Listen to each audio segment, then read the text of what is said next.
Storytelling is one of those abilities that seems to be unique to human beings.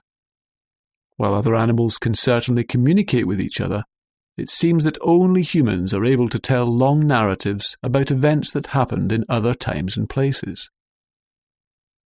Since the dawn of mankind, we've used myths and legends to explain the world to ourselves.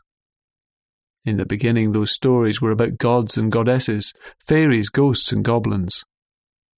Our ancestors would exchange stories about how these magical beings influenced or controlled our lives.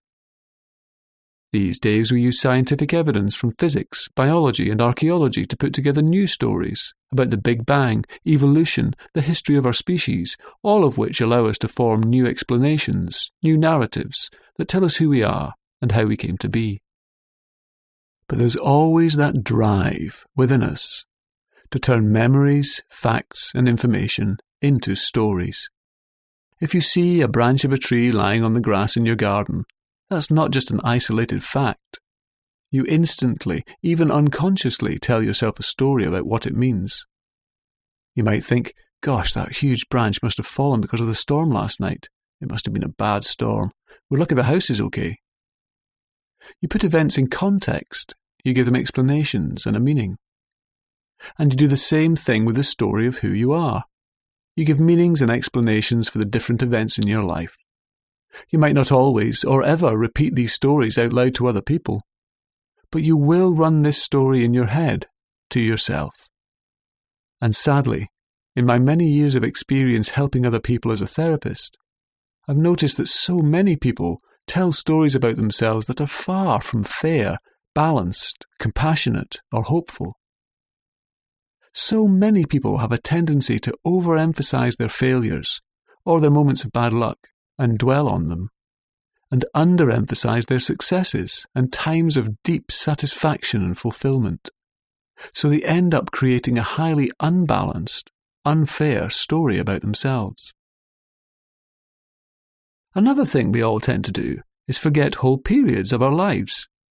We can become so wrapped up in our day-to-day concerns that past friendships, past hobbies and interests, past places we used to visit, or really special, poignant experiences that we've had, just get neglected and forgotten about.